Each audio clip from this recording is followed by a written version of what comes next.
Today is Friday, January 22nd, 2021. Coming up on Roland Martin Unfiltered, legendary Hall of Fame baseball player Hank Aaron, one of the greatest athletes in American history, died this morning at the age of 86. We will pay tribute to him by seeing, we'll see the end date with him 3 years ago. We were at the Global Hope Forum in Atlanta also, some of when I was honored by Hank Aaron in 2018 with a Chin of Justice Award. Also hear from Hall of Fame baseball writer Claire Smith, Howard Brown, who authored a book on Hank Aaron. Also, we'll talk to Greg Carr as well as Gary Howard, one of the first black sports editors in American history. And so we're going to pay tribute to one of our greats. Also, history made today when the U.S. Senate confirmed retired General Lloyd Austin as the black Secretary of Defense in American history. In Dallas, officials have a state plan to make coronavirus vaccine in black and Latino communities a priority. We'll talk with Dallas County Commissioner Wally Price. Speaker Nancy Pelosi is going to article of impeachment to the Senate against Donald Trump on Monday.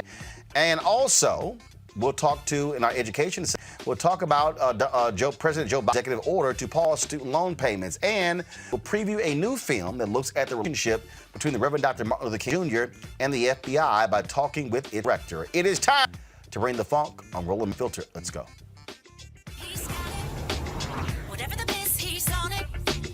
Whatever it is, he's got the scoop, the fact, the find. And when it breaks, he's right on time and it's rolling. Best believe he's knowing. Putting it down from sports to news to politics. With entertainment just for kicks, he's rolling. It's on go, roll, y'all. It's Roland Martin, yeah. Rolling with Roland now. He's funky, he's fresh, he's real, the best, you know he's Roland Martin now.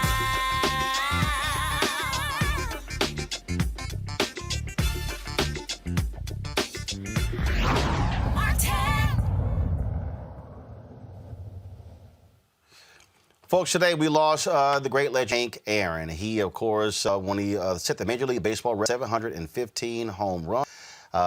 Held that record for 30 years. Many say still the record keeper of that. In addition, when he retired, he had 23 major league records. He's away this morning in Atlanta, his longtime home at the age of 6. His nickname was Remembering Hank, and is one of the greatest baseball players of all time. In 1973, he endured racist death threats, breaking Babe Ruth's all-time home run record. During his career, 25 All-Star teams and National League MVP in 1957. Hank retired from playing baseball in 1976, and 1982 was inducted to the Hall of Fame in Cooperstown. He's also in the Braves Hall of Fame. The Braves retired his number 44. Many folks took to social media to pay their respects to Hank. President Bill Clinton released this statement: with the passing of Hank Aaron, baseball has lost its greatest hero. America has lost an inspiring role model and philanthropist, and I have lost a wonderful friend. My life was blessed by his friendship, kindness, and generosity. I first met him during my 1992 campaign when on the weekend before Election Day, he appeared with me at an event in Atlanta. President Barack Obama tweeted, Hank Aaron was one of the best baseball players we've ever seen and one of the strongest people I've ever met. And I send our thoughts and prayers to Aaron family and everyone who was inspired by this unassuming man and his towering example. Former baseball player Barry Bonds, who broke Hank Aaron's home record, tweeted, "Rest in peace, Hank Aaron, a true baseball legend." He added, "Thank you for everything you ever taught us, a trailblazer through adversity and setting an example for all of us African-American ball players who came after you." Folks, I'm going to read some more of these here. Right now, we're going to play through the speech of Hank Aaron when inducted to the Hall of Fame in 1982. Thank you very much, Commissioner Kuhn, league presidents, other distinguished guests, ladies and gentlemen. I feel a great sense of humility, gratitude, and appreciation for this day and for what it means to me and my family. I'm extremely proud to be joining a group of men who performed on the baseball field, epitomize the highest and the best in professional athletics. I'm pleased to be joining them in the company of Travis Jackson, Happy Chandler, and Frank Robertson, some of baseball's greats. I also feel especially proud to be standing here where some years ago Jackie Robinson and Roy Campanella proved the way and made it possible for Frank and me and for other blacks hopeful in baseball. They proved to the world that a man's ability is limited only by his lack of opportunity.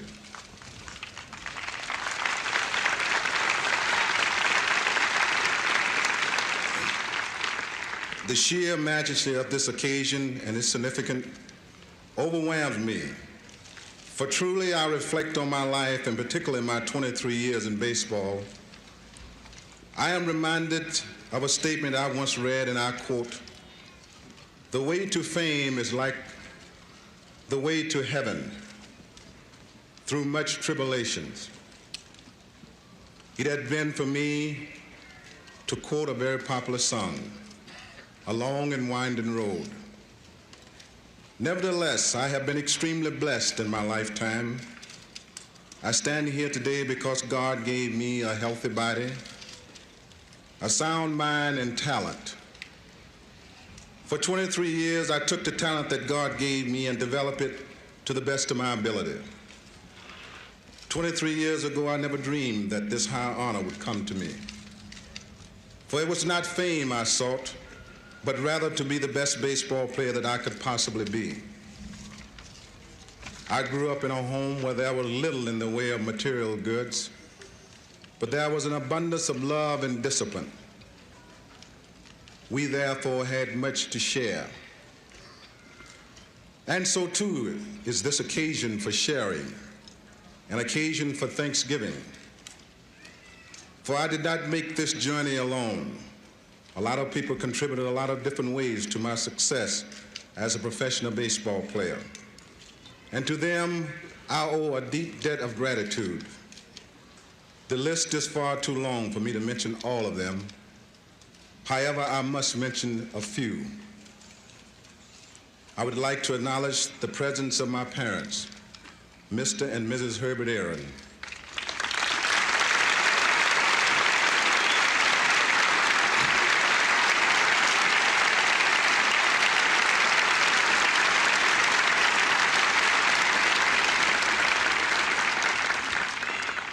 Without whose love and encouragement this day could not have been.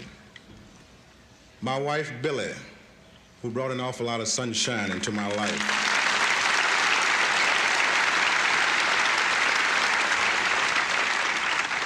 And I'd like to introduce my children, Gail,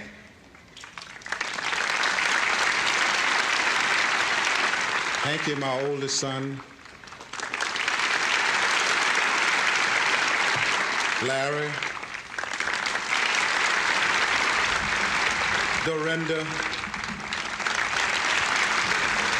and Cece.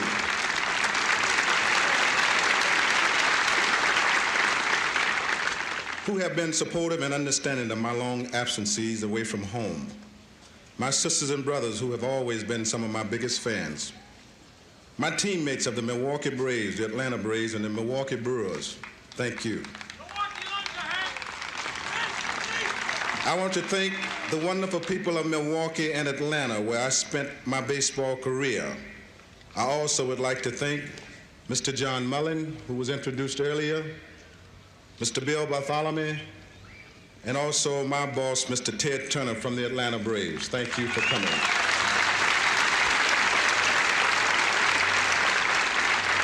And we also have sitting on the front seat is Mr. Al Thornwell, Executive Vice President. Thank you very much for coming. Finally, I'd like to thank some special friends and family who traveled here to be with me on this occasion. From Atlanta, Dr. Benjamin E. Mays, an ardent baseball fan, distinguished educator, and President Emeritus of Morehouse College, who today celebrates his 88th birthday. Thank you very much, Dr. Mays.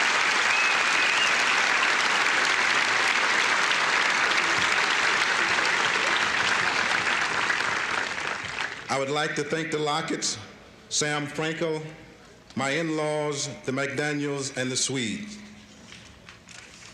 Permit me also to express a special thanks to Mr. Walter Dunn and Mr. Carl Ware and other executives from the Coca-Cola Company for their presence and for providing transportation for our children and some of their friends from Atlanta, including Marvin Arrington, former Mayor Maynard Jackson, and Congressman White Fowler, and there are many other friends here.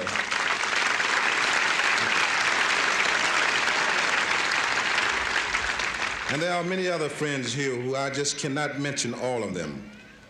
All of you have touched my life in a very positive way. I am so very grateful to you and so pleased that you could share this evening with me. Thank you very much.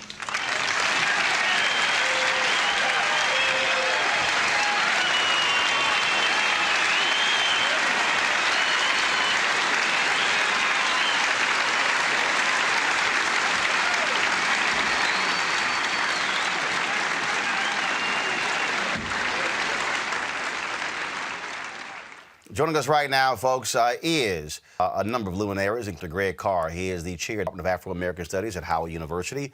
ESPN sports journalist Howard Bryant, who also authored the definitive book on Hank Aaron, well, other than the one that Hank Aaron actually wrote. Nope, that's not Howard right there, y'all. That right there is Bob Kendrick, of course, who leads the Negro Leagues Museum. That is Howard Bryant. And we also are joined by Hall of Fame sports writer Claire Smith as well. Glad to have all of you here. I have an embarrassment of riches, so I got to figure out where I'm going to start first. And so what we'll do is we'll start first with the Negro Leagues. And so, Bob, we'll start with you. Of course, folks talk about Hank Aaron being a Hall of Famer, breaking the record of Babe Ruth with the Atlanta Braves, previously playing in Milwaukee. But his start came in the Negro Leagues. Yeah, no, it did. And it's one of those awakenings, Roland, for so many visitors who come here. You know, many of us who are baseball fans really did not know of the fact that Henry Aaron's illustrious professional baseball career began in 1952 with the Indianapolis Clowns. Came to the Clowns 18 years old, and he cross-handed hitting infielder, shortstop. And I'll never forget my dear friend Buck O'Neill, who says they're playing the Clowns in spring training in Mobile. And so he goes out to exchange the lineup card with Buster Hayward, who was the Clowns manager. And he looks at the lineup card, he sees that there's this name Aaron batting in the third spot. And he says, Buster, who is this kid Aaron? And Buster Hayward says, oh, Buck, you got to see him. And Buck says, okay, well, we'll see what he got. Well, rolling by the end of the day, young Henry Aaron had gone 4 for 4 with 2 home runs. And so Buck and Buster are out for dinner that night. And Buck says, oh, Buster, I ain't going to have to worry about that kid Aaron by the time you get to Kansas City. What you talking about? Oh, man, somebody going to sign him. And true enough, the Boston Braves would eventually sign away from the Indianapolis Clowns and set sail on what becomes one of the greatest baseball careers ever. But anyways, he validates the talent that's there in the Negro Leagues. Claire Smith, you are a Hall of Famer, so I will go to you next. Your reflections on the amazing life and legacy of Hank Aaron. Well, I'd like to speak to his timelessness. Only yesterday, I had the pleasure of speaking with Dusty Baker, and we were reflecting back on that date in '74 when Dusty was a youngster in the on-deck circle watching Henry Aaron hit the home run that took him past Babe Ruth and onto the Mount Olympus of home run hitters. He stood there for over a quarter of a century alone and undaunted. But Dusty was talking about the importance of family, baseball family. In that family, Dusty pointed to Satchel Paige as a teammate with the Braves, to Henry Aaron. We reminisce about Don Sutton and Phil Niekro.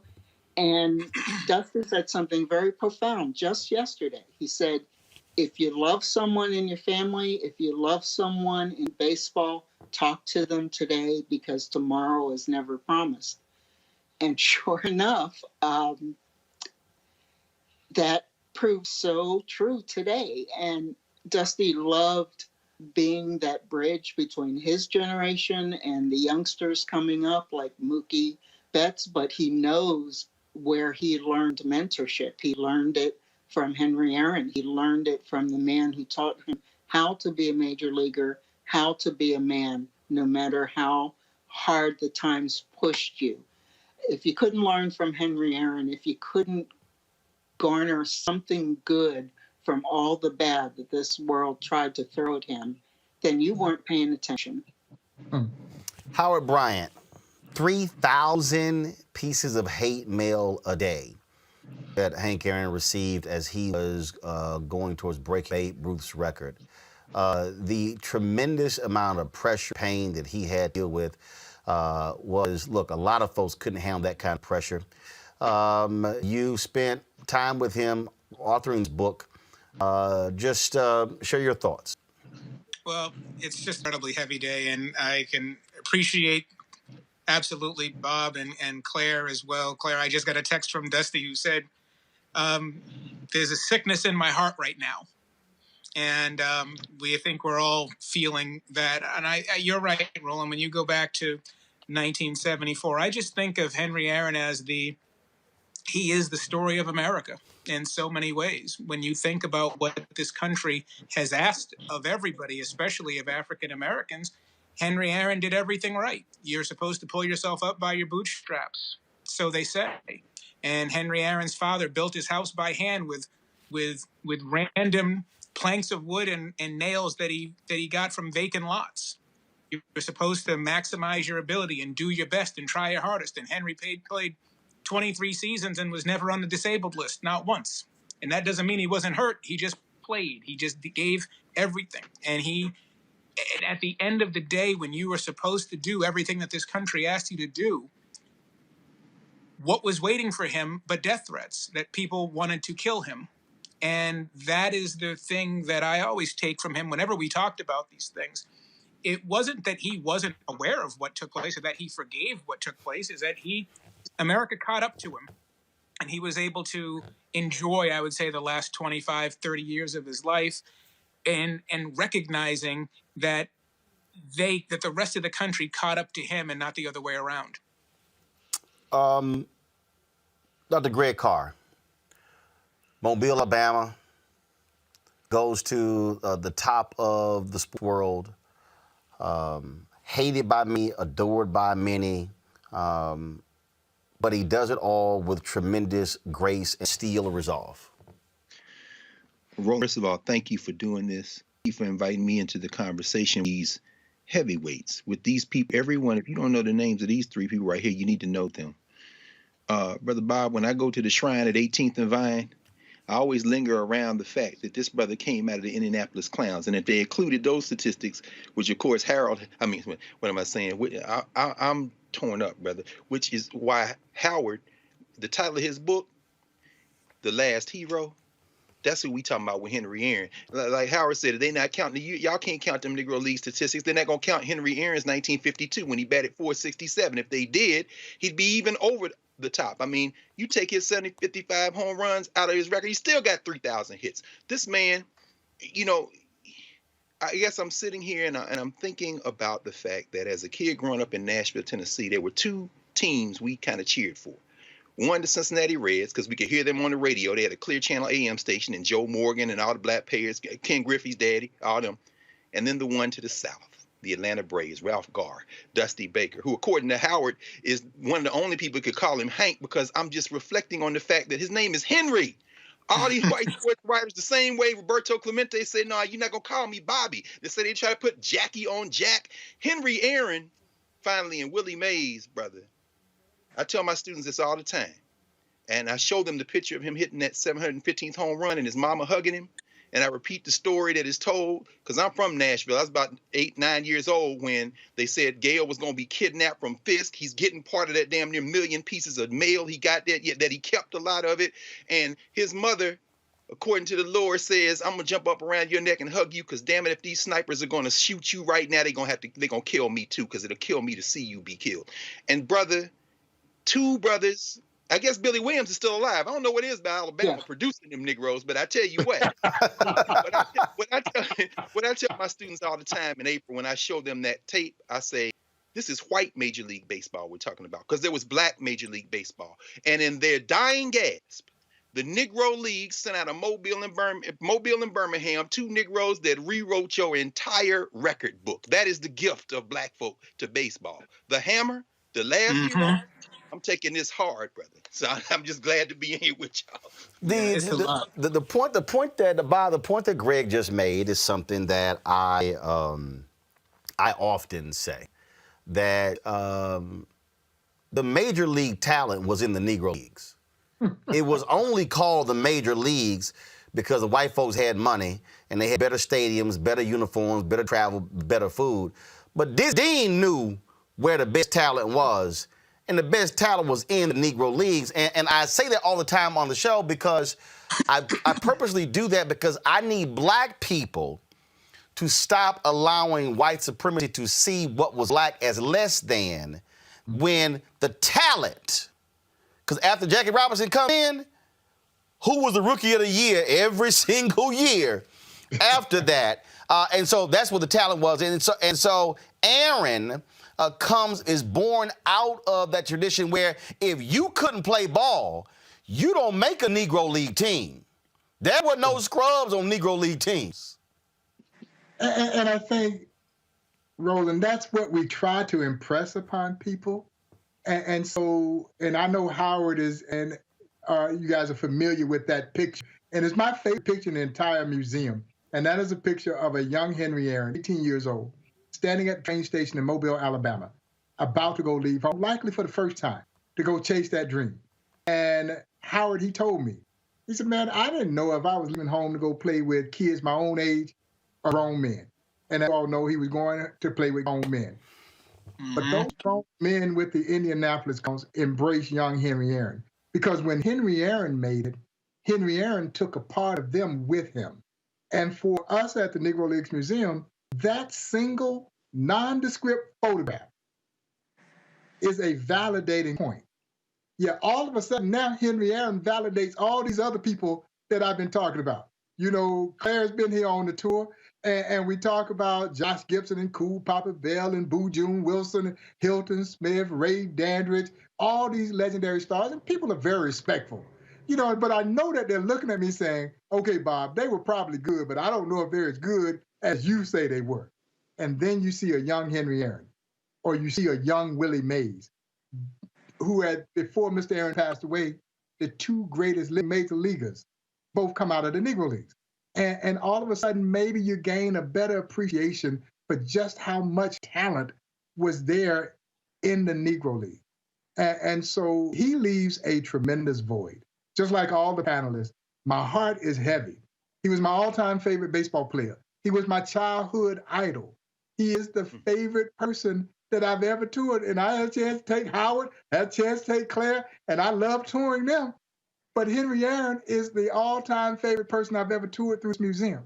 And it was by far the greatest day in baseball. So this is not only professional, it is personal.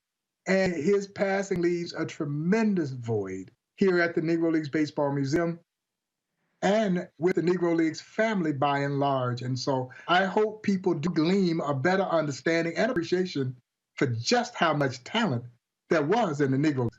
You know what, Roland? One quick thing, and that Claire knows this too. You know what Henry was doing when he died? I talked to Henry to wish him a Happy New Year a couple of weeks ago, and we were talking about things, and he's at a project going. There are 7 high schools in Jackson, Mississippi, that don't have fields. Black high schools that don't have fields.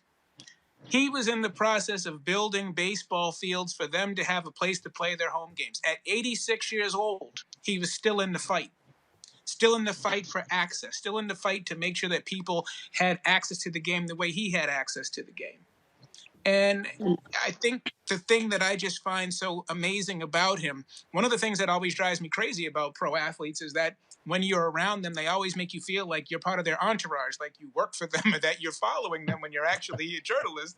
But Henry never did that. Henry asked more questions than he answered. He was more interested in you and more interested in what was happening and staying involved. And I think that he used to say to me all the time, "How come you don't call me more often? Why don't you call me?" And it was because you always wanted to be so respectful of the great Henry Aaron. I said, "Because you're Henry Aaron." And now you feel bad that you didn't take more advantage of it. But it's just an example of somebody who stayed in it every single day. He was present. And I just have so much respect for that, and a lot of emptiness right now. Claire, go ahead. Howard, the one thing I wanted to tack on to that was it wasn't sports, it wasn't statistics and home run numbers. I mean, those are the asterisks to a great career. This month, he was showing our people the importance of vaccinations by showing us not to be afraid. Don't change the shiny objects where people are going to try to convince you that taking care of your health is somehow less important for you than it is for the rest of America. And he had his vaccination shot, and he put the public service announcement out there with Dr. Andrew Young. He was always looking out for our people on so many levels. You cannot underestimate the importance of an 86-year-old man thinking about our 86-month-old children and their big brothers and sisters, mothers and fathers. It's interesting. It's interesting, Howard, when you're talking about wanting to call him and wanting to talk to him more. First of all, the reason I am wearing this Atlanta Braves jersey, everybody knows I'm from Houston. I only rock hometown teams.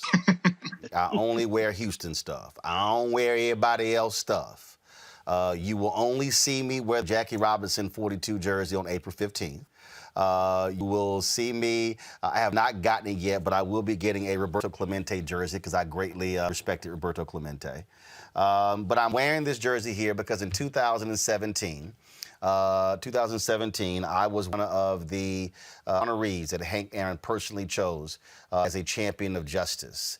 My grandmother, Betty Logan, my paternal grandmother gave me and my brother a Hank Aaron signed baseball, and the autograph long faded. And so when we were, the group in the class of 2017 was Cito Gaston, civil rights leader Hank Thomas, one of the Freedom Riders, and former Labor Secretary Alexis Herman, and this little boy from Texas, me. And so Hank actually, he signed this jersey here, and this is only the second time I've actually worn it. So I said I was going to wear it today. So he signed this one here. And what was amazing was, and I showed the photo, I put the photo on my Instagram page earlier, I'm going to pull up in a second, was this here. The first time I met Hank Aaron was in 2013 at the White House. So there's a reception at the White House in 2013. It was Black History Month reception. And I see Hank Aaron sitting next to another one of our legends, Harry Belafonte. So I walk over, and I'm like, I already knew Harry. I interviewed Harry, and I was like, cool, I get to meet Hank Aaron. So I walk over, Claire, and I walk up, and I said, Mr. Aaron, I have been waiting to meet you. So he turns around, and he goes, so he starts getting up. Now, mind you, him and Harry are sitting there with their canes, okay? They get both with their canes. And I said, no, stay seated. He said, no. He said, I got to stand up for this. And I'm like, okay, all right. And he says, I need you to understand, Dr. Carr. He said, I've been waiting to meet you. I've been watching you. And begins to talk about how much he's a fan of my work. And I'm sitting there like, oh, hold up. How's it supposed to be reversed? He said, no. I need to stand up for this. and began to sit here and talk. And we began just to talk. And after that, I would run to him at the airport when he would fly into D.C., would see him and his wife, Bill. And that's when we went to Atlanta. He spoke at the Global Hope Forum for John Bryant in 2017, 2018. We're going to be streaming that panel conversation he did with Ambassador Andrew Young after this show. And just always a gracious man and had the most unbelievable smile. That was Hank Aaron. Yeah. Yeah. 100%. Yeah, no doubt. No doubt. You know, my fondest memory. Bob, go ahead, Greg. My fondest memory, guys, is we had him here in 1999 for his first visit to the museum celebrating the 25th anniversary of him breaking Ruth's record. We have an event across the street from the museum, Roland, at the Gym Theater, and an amazing conversation. But after the conversation, this kid from Crawfordville, Georgia, gets to sit down with Mr. Aaron and wife Billy and Howard, a platter of Gates barbecue ribs. And I'm sitting there eating ribs with my childhood idol. It doesn't get any better than that. And every time he and his wife saw me, or they came here to Kansas City, they were like, "Do you have some ribs, you?" No, it's just tremendous. And I tell you, there's so many different stories and things that you talk about with Henry. But I think what I really, really enjoyed most about dealing with him and talking with him was the number of times he would go out of his way to talk about things that interested him. And I just love that he wasn't the type of person where you would always just sit there and talk about him and his records. I remember, because he was a huge tennis fan, we used to sit there and talk about Venus and Serena. He has a tennis court in his backyard in Atlanta. And so it was just fascinating. I just love the range, and and Claire, you know this too, the fact that he and Dusty and these guys, there is a Black baseball family that the other sports just don't have because of baseball history. And one of the things that Henry was always concerned about, and one of the things that Dusty is very concerned about now, is whether or not today's African-American players and today's biracial players, if they understand how important those links are. The only reason that I know these guys is because Dusty and Henry and them, they made sure you knew the history of Black baseball. And Bob, Claire, Greg, this is us. This is a part of who we are as the culture. Yes.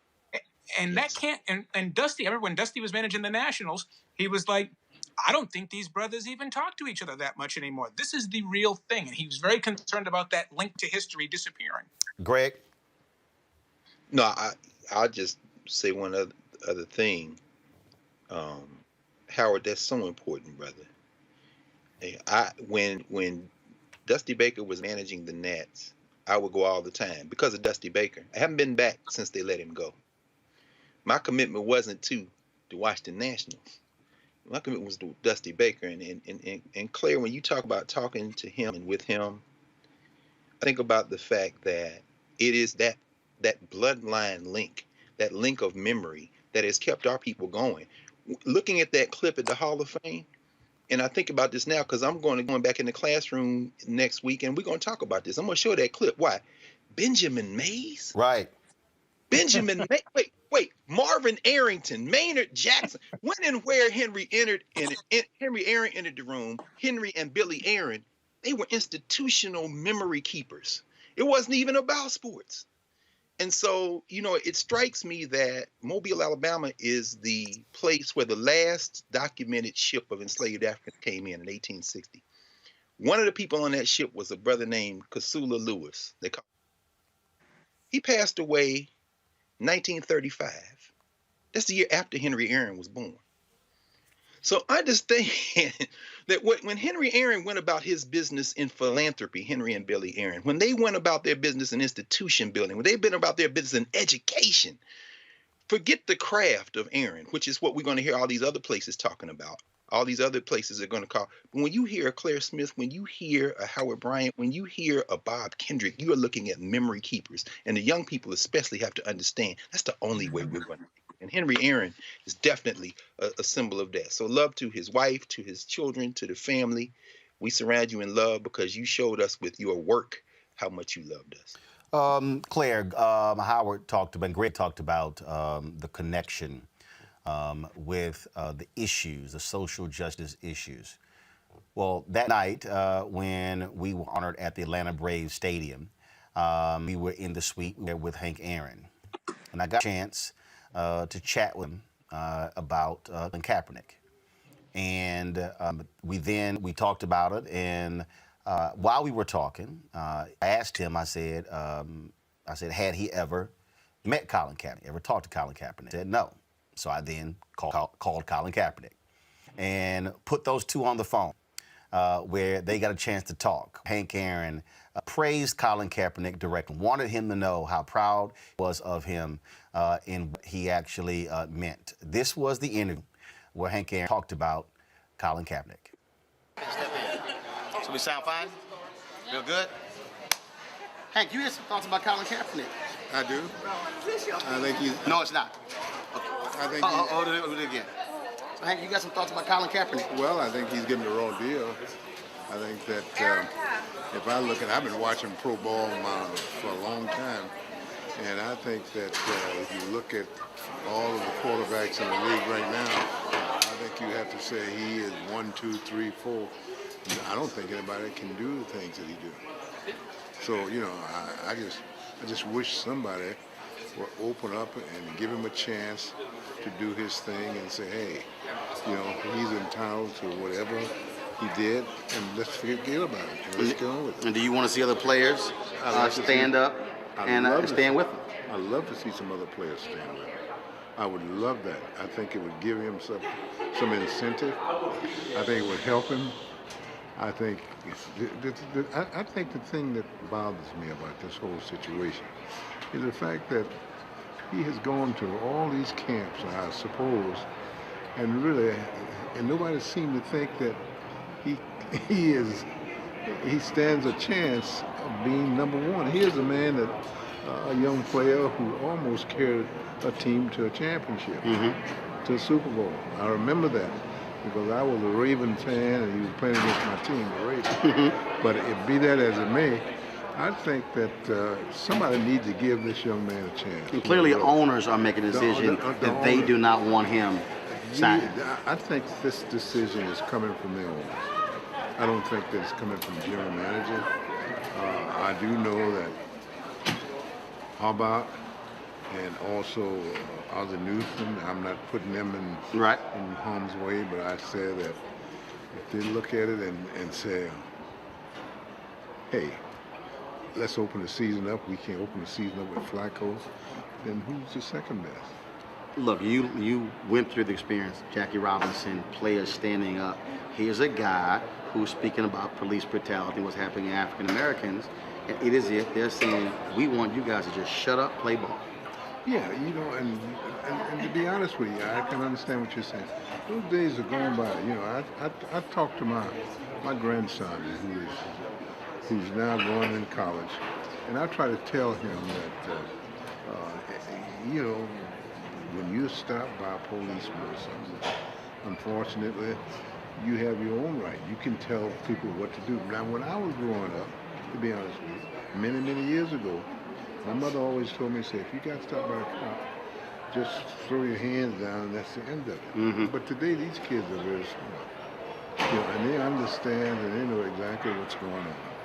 Well, Colin was very appreciative of your words when you talked to him. Yes. And I really enjoyed speaking with him. And I just hope that somebody, I really do, I just hope that somebody will find a way to give him a chance to play. Got it. All right. Thank you. Appreciate it. Thanks for the honor. Thank you. Always good seeing you. Thank you. All right. Claire Smith, when I released that, ESPN, Fox Sports, everybody and their mama called me all across the country, report on what Hank Aaron said. And to Colin, that meant a whole lot to have a Hall of Fame legend like him tell him directly you keep doing what you're doing? Well, Roland, I am just that Hank Aaron got to live long enough to see the summer of 2020 because we were in the desert for a long time when it seemed that the only that black athlete about was green. And this past summer, thanks to LeBron James's world and the Mookie Betts's, there might only be a handful, but they stood up and spoke and they said, "We're not playing," and their white Hispanic teammates, "We're not playing if Mookie play." And I hope that made Aaron proud. I know Jim Brown his back. I know Muhammad Ali had Russell's back. I know Bill Russell had Willie Mays's back. And it was about time that our athletes stood up and had the backs of people who didn't have voices. And I hope that made Henry happy and proud. Howard Bryant, your thoughts again about what Hank Aaron said in that video and how he served and he understood the importance of affirming the next generation. Well, there's no question I felt like when I wrote Last Hero, I took one of the biggest risks that I think you could possibly take. And I'm not sure it's happened before in any other biography, which is there's a chapter in that book dedicated to somebody else. Who gets a chapter in somebody else's biography? But there's a chapter in there dedicated to Jackie Robinson. And when I talked to Henry about it, part of the reason was because it wasn't just the cliche of him saying we owe Jackie Robinson a debt of gratitude. He really believed, he's like, Jackie Robinson changed the entire trajectory of my life. Jackie Robinson made what was possible for me possible. He gave me a pathway. He said, Jackie was a veteran. Jackie was college educated. He said, I had nothing. I had no plan B. Baseball had to work. Otherwise, I don't know what I was going to do. And so the reason why I bring that up is because he understood the importance of recognizing what it meant to have a previous generation to be influenced by somebody, and therefore it was important to him to influence the next generations. You listen to the way Ralph Garr and the way Dusty and the way Jimmy Wynn and the way all those guys used to talk about Henry. It was that paying it forward. And then the way this new generation as well would talk about this reverence for him. It wasn't just because he was an amazing hitter who never struck out 100 times in a season. It was because of who he was as a person in terms of actually walking the walk. It's very rare. Bill Russell, the great basketball player, tweeted this out today. Heartbroken to see another true friend and pioneer has passed away.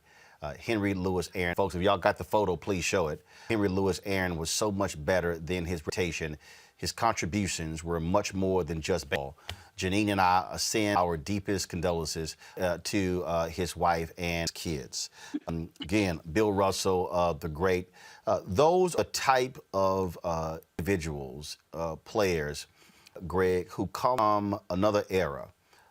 What happens today, I think, is people look at a Bill Russell, they look at a Hank Aaron, and they see them as these old, gentle giants. But these were brothers who were on the front lines of history, who were going through what we're talking about, who were experiencing the sheer hatred of America and excelling at the highest level.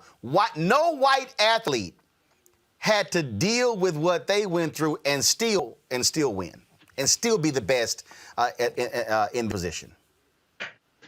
And in Aaron's case, unlike Mays, who was in New York and San Francisco, unlike a Mickey Mantle or whoever else is in these big, this man is in Milwaukee and in Atlanta. And, again, just sitting here listening to giants who have chronicled our story.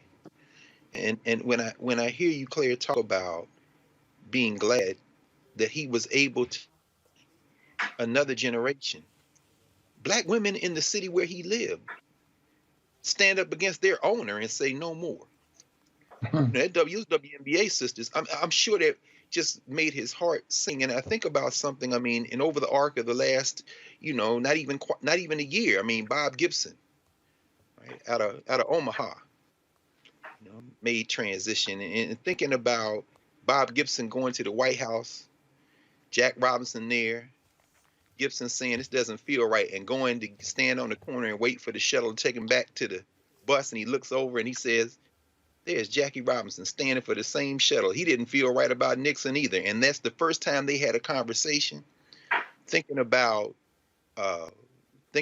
Kurt Flood in St. Louis, talking about Bob Gibson took into a Nation of Islam meeting. It's not even the things that are public facing.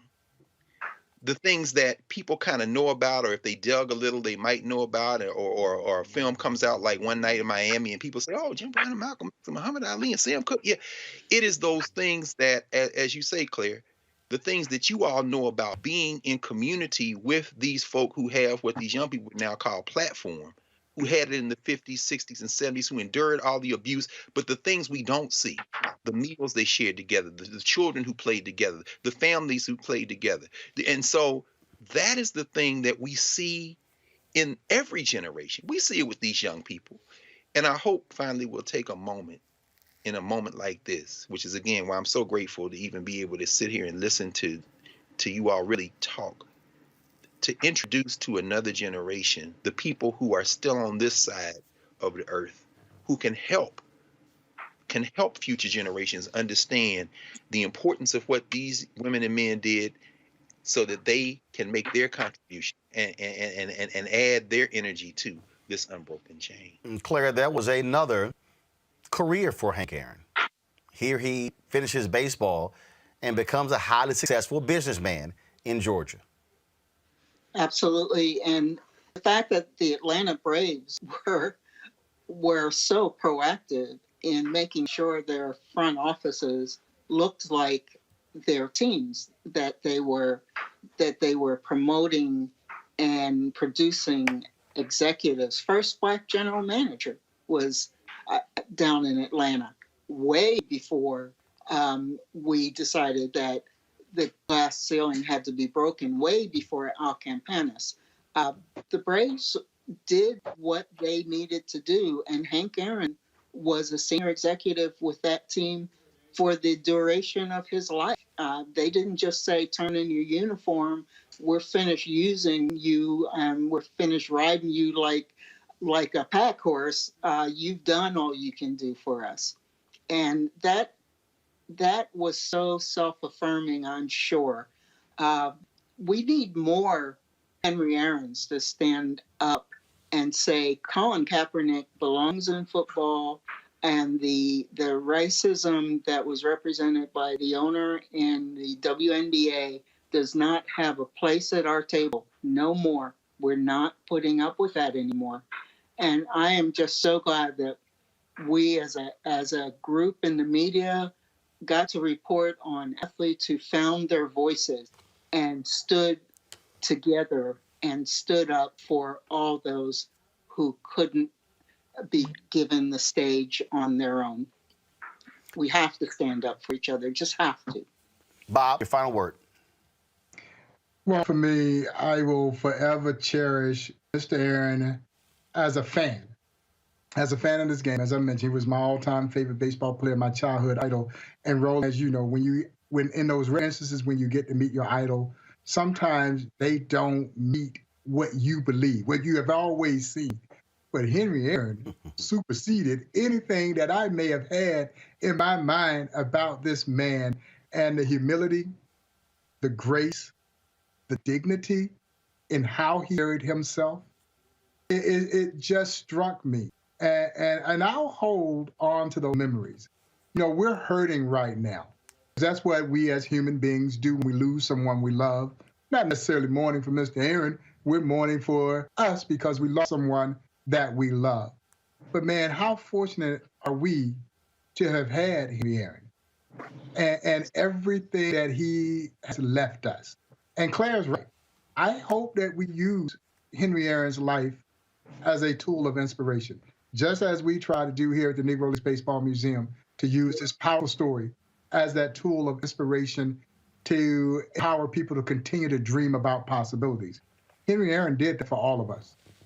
Bob Kendrick, Claire Smith, Dr. Greg Carr. We appreciate it. Thanks a lot. Thank you, Roland. Well, thank you, gentlemen. Thank you. All right, folks. Now is Gary Howard, longtime journalist. Was the top of the Milwaukee Journal Sentinel. Of course, Milwaukee was the place where Hank Aaron played. Gary, how you doing? I'm doing quite well. How are you, Roland? Doing great. Share your thoughts about the loss of the legend Hank Aaron. Well, Hank Aaron, everyone has to believe this. He truly was a living icon. For me, it was absolutely amazing for me in 1994 to be named sports editor of the Milwaukee Journal. When I went to Milwaukee, I was befriended by Joe Kennedy, who was an education extraordinaire, right? He built his own school in the city, but his best friend was Hank Aaron. So Joe was like, Hank's my best friend. And I'm like, yeah. And of course, it turned out to be true. And I got a chance to meet Hank through Joe at first, because as sports editor, obviously, we were going to have some interaction. But Joe introduced me to him and said that I was a sports editor at the Milwaukee Journal. And Hank looked at me and then looked back at Joe and then looked back at me and said, "You're the sports editor of the Journal, the paper here?" And I said, "Yeah, Hank." He's like, "You mean the paper here? You're the sports editor?" And I was like, "Yeah, I'm in charge. I'm running." And it was such a hell of a moment, because Hank laughed. He laughed like "You really are, for real?" And I said, "Yeah, times are changing." Because I think, when he first came to Milwaukee, obviously there was nobody in black that was actually covering him. To actually see a living, breathing sports editor in a city where he had actually started before the franchise moved to Atlanta, and what he meant to me personally, it wasn't just what Hank did on the field. First of all, he was the pillar of consistency. All right, 24 All-Star games, 755 home runs, just a pillar of consistency. But what he went through is what every one of our kids should understand, Roland, is that this man went through hell and still came out with a grace about him. I've met pretty much every superstar from the 80s, 90s, but Hank Aaron had a humbleness about him that I really want to share with all of your listeners, Roland. This was a humble man. I said, "Hank, you smack it over the fence in a minute." He said, "Well, they couldn't throw the fastball about me. The best chance they had was a changeup, right?" Because I'm smacking a fastball over it. He was confident who he was, but to endure all the things that he went through to be successful as a baseball player, to break a color line, to be a living icon, and to actually try, to change the front offices in baseball. He's just an amazing man. I just have so much respect for him and my frat brother, Joe Kennedy, who built his own school in Milwaukee, thanks to Hank. All right, they were best friends for over 70 years. And to have a friendship with Hank, where I actually got to interact with him over the 15 years I was sports editor in Milwaukee, it's just one of the best things of my career, Roland. Gary Howard, we sure appreciate it, man, for sharing your thoughts about the great Hank Aaron. Thank you so much.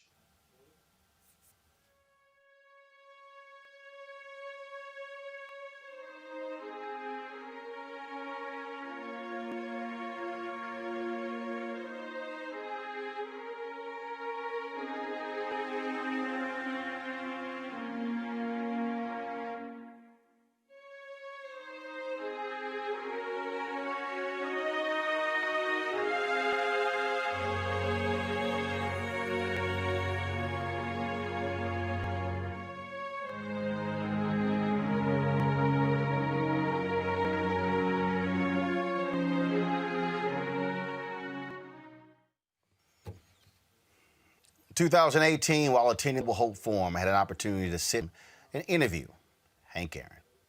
I want to talk a little business with you, but first, Saturday, 70th anniversary, Jackie Robinson, Major League Baseball, 20th anniversary of them retiring his number in Major League Baseball. Just finished reading his book, I Had It Made. And I said to anybody, you have to read this book to understand that this was a different kind of brother. Yes, he was. And now that we're talking about it, they're getting ready to erect a statue of him in Los Angeles Saturday. It just so happened that I've gotten 3 or 4 calls, and I was just wishing, trying to figure out a way that I can be there. And Rachel, who doesn't travel that much, is going to be there with him, going to see this that the statue be erected. So I am very proud. And you know, the thing I think that I think about with Jackie Robinson and the thing that he went through, it wasn't just baseball, hitting a baseball, but he had to be such a gentleman off the field. I mean, they expected him to walk on eggshells, you know, really.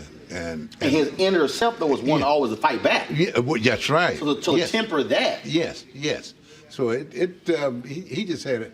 And the last time I saw Jackie, of course, was I believe it was in Cincinnati when he made a statement and said, "I'll be more happier than anybody in the world if I can see a black man at least coaching third base." Mm-hmm.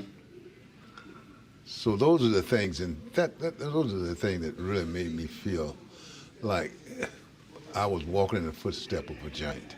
I've said this repeatedly. Some people got mad at me. I didn't care if they did get mad at me. So there was so much made out of the first African American in Major League Baseball.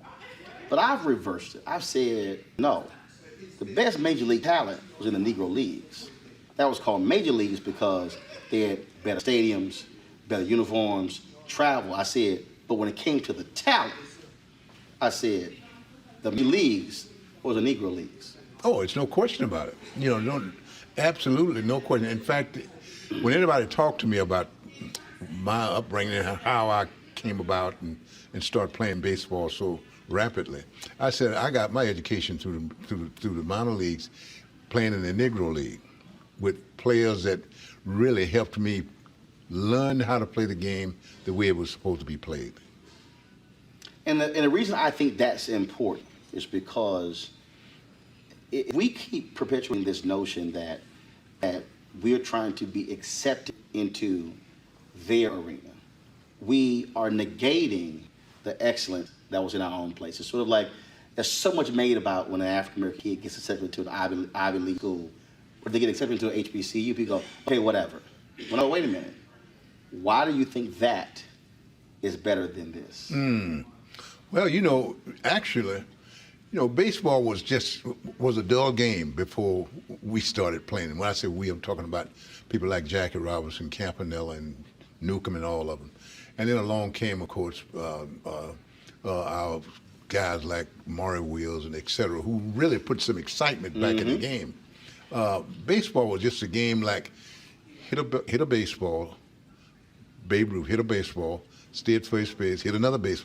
It was like that. It was really, to be very honest with you, it was a very dull game compared to what it was later on when those players came along and really put some excitement back in the game. It's kind of like, I guess you would kind of say that it was kind of like boxing until Muhammad Ali came along and really started showing, putting a little pep into it. You know, it was substance and style. Yes, that's what it was, and that's the way baseball was, Jackie Robinson retires, goes into business. You finish playing, go into business. Folks don't talk about the reality of how sports legends also began to break barriers when it came to the business side. Because up until the early 1970s, African Americans were allowed into corporate America. Well, you're absolutely right. And I'll tell you how I got into it, really. I was traveling on a plane one day, and I happened to be on the same plane as Mr. Frank Bellotti, who owned Church's Chicken at the time, who was involved in Church's Chicken. And he asked me, did I want to go in business? I said, yes, I'd love to. He said, well, what, do you want to open up a restaurant? I said, yes, just give me an opportunity. And it's like anything else, all we want to do is just give it a chance and make the playing field a little level so we can have the same opportunity as you had. Just give us a shot. That's all we want. And I said, just give me an opportunity. He said, do you know anything? I said, I don't need to know it. Just give me an opportunity to do some things that I wanted to do. And he did. And I went from 1 to 2, and what do we got now? I think we got something like 25 or 30 restaurants. And then you went to other areas. I went to an automobile business. Yeah, I got that. And so it was, all we wanted to do, as I said before, and I keep saying this, in everything, no matter what it is, we had the President of the United States did such a mob and a hell of a job. And there is absolutely no reason that we can't do anything that we want to do once the playing field get level and we can have an opportunity to do those things. Obviously, today is different when you see baseball players making 100, 200, 300 million dollars. They don't have to create that second career. But what do you say to them when it comes to making that amount of money, the kind of impact they could have post-baseball career? And I think about that. I think about when I first started playing baseball. I started with $5,000 a year as a salary. That was my salary. And playing in the Negro League, I made $200 a month. But, I didn't let that stop me from doing what I had to do. I realized that things were going to get better. And I realized that if I keep my head above water and do what I'm supposed to do, that I was going to make as much money as I wanted to make and share it with as many people as I wanted to share it with. And that was the most important thing. We go through so much when you look at just the history of the black athlete. You look at it, whether it's basketball, whether it's baseball, whether it's football. And there's no doubt, I believe, that you can tie in the advancement of African Americans in civil rights in this country to the success of black athletes, making it clear, as you said, as James Brown said, just open the door and I get it myself. Right. Well, they forget about Kurt Flood. And if it don't be for Kurt Flood, the millions of dollars who these athletes are making now would not have a chance. And basketball forgets about Spencer Haywood. Yes, I think about all of these things, and I had a chance to look at some of the athletes, especially some of the athletes that was played way back, Bill Russell and et cetera. You can go on and on and on, who paved the way for all of us to be where we are. I realized that just because I was making $200 a month or making $5,000 a year, that I wasn't going to always stay there. If given the opportunity, and I fought like hell to make doors open for me, to show people that if given the opportunity, not only me, but every black can do the same thing. Is that why, for you, speaking at the conference is important? Because you're talking about creating opportunities, and this is about connecting people. It's about relationships. It's about somebody who has an idea, who's looking for funding, who's looking for somebody who says, I believe in you. It is. It gives me a chance. Of course, I've been knowing Andy for a long time, but it's given me an opportunity to talk to so many young people and people who have been able to make some money, but also been able to say, well, just because I make money, it doesn't necessarily mean that it belongs to you. You have to learn what we have to do. And I say this, I think the most important thing is that we have to learn how to share. We have to learn how to share whatever our wealth is, if we make $10, we ought to learn how to split that down and share it with others. And that's what I like to do. Do you miss the locker room? Do you miss mixing it up, the relationships? And have you ever been able to replicate that? No, I have not missed the locker room, and I say that not bragging or anything. I think that after 23 years of playing baseball, I tell this story often, and I probably will share it with some people today, is that I remember in Baltimore, I had a friend of mine, and he and I went out to dinner one night. It was a sports writer, and I told him, I said, I can't, the balls that I hit now, that I used to hit over the fence, they don't get no further than the warning tracks. I said, I slide to second base, and I get halfway, and that's it.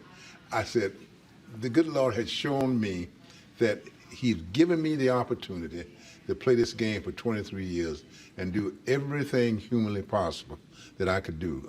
Home runs batted in, playing in the All-Star Game, World Series, and et cetera. And I said, now it's time for me to show my blessing and my appreciation and give it to other people and let them go with it. You talked before we started on cameras. You talked about going to graduations. Yes. Children. Do they really understand your business? You know, my granddaughter does very much so. She's into sports, and every time I go up to visit her, she says, "Papa, please, I want you to be interviewed by a sports writer." She happened to be a young lady, but I think they do. I think at first they don't. No, when they're young, 4, 5, 6 years old, no. But I think that most of my kids, which I'm blessed to say that most of them are in their teens and understand. I think they understand that what I've been through. And speaking of being through, Jack Robinson went through a lot. You went through hell breaking that major league home run baseball record. Yeah. And I don't think the average person understands what that level of pressure is like. And frankly, a white baseball player, I say it all the time, they can just play ball. I say it all the time. We love just to be able to go to the store and not worry about getting followed around. We would love to be able to drive down the street and not worry about getting pulled over by the cops because of the kind of car that you drive. It is just a different kind of life. Well, it was different. It was different for me. It was different for me chasing that record. Really. You'd think that the only thing I was doing was bringing a little pleasure to people's mind. Enjoying a baseball game, and yet I had to have 2 or 3. Maynard Jackson, who was the mayor at that time, fixed me with 2 detectives that was with me all the time. Half the time I couldn't stay at the ballpark. I had to stay in a hotel room all the time. I had to have Casanova, who was a friend of mine, to bring food to me in the hotel. So yes, things were a lot different for me than they would be for, say, I say this, and no pun intended, like Pete Rose was going after the record. He enjoyed it. I didn't have any enjoyment when I was going after Babe Ruth's record, because every letter I received, people were threatening me and doing all these things.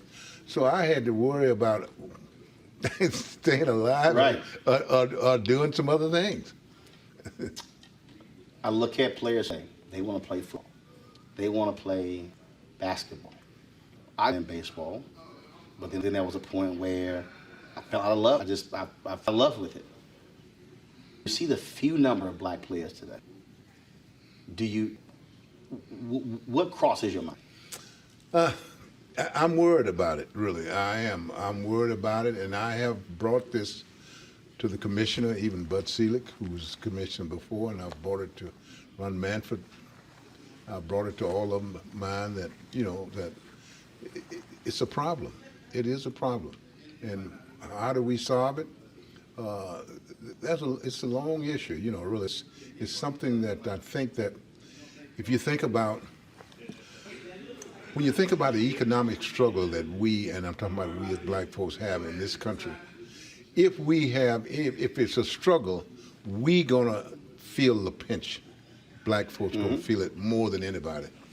And when we talk about baseball is a very, very expensive sport, because you have to have the right field to play on, you have to have the bat to play with, the glove to play with, and if your mother and father is not working to do these things, it can't do you any good. So I think that I just like to. I don't know what I can say to say that I hope that in the next few years that we can see more blacks playing this game. There's a kid out there right now, cannot hit home runs, can't steal bases, do any of those things, but they can be an entrepreneur. They can be a CEO. Your advice for them? I think that the thing that I tell most kids, most young people, that's in fact, if they don't want to play baseball, there is things that they can do. The most important thing, I think I try to tell all kids, that there is no shortcut in life. Make sure that, if you want to play baseball, take it one step at a time. Some people can jump over a double-A ball and get to the major league, or you can do things the right way. Now, if you want to go into business, you got to treat people right. The most important thing, you got to treat people right and act like it is a business.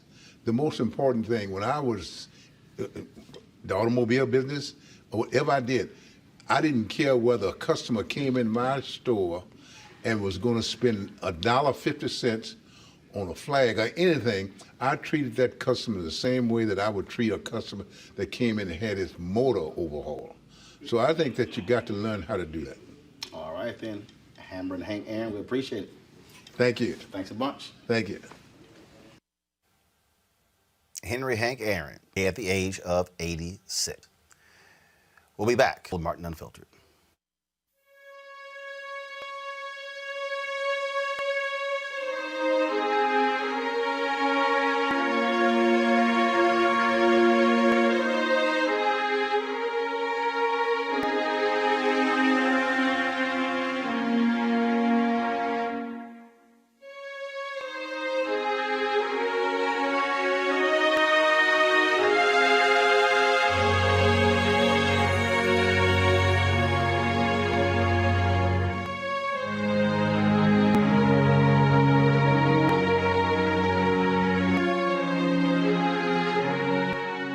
I'm Amber Stevens-West. Yo, what up, y'all? This is Jay Ellis, and you're watching Roland Martin Unfiltered.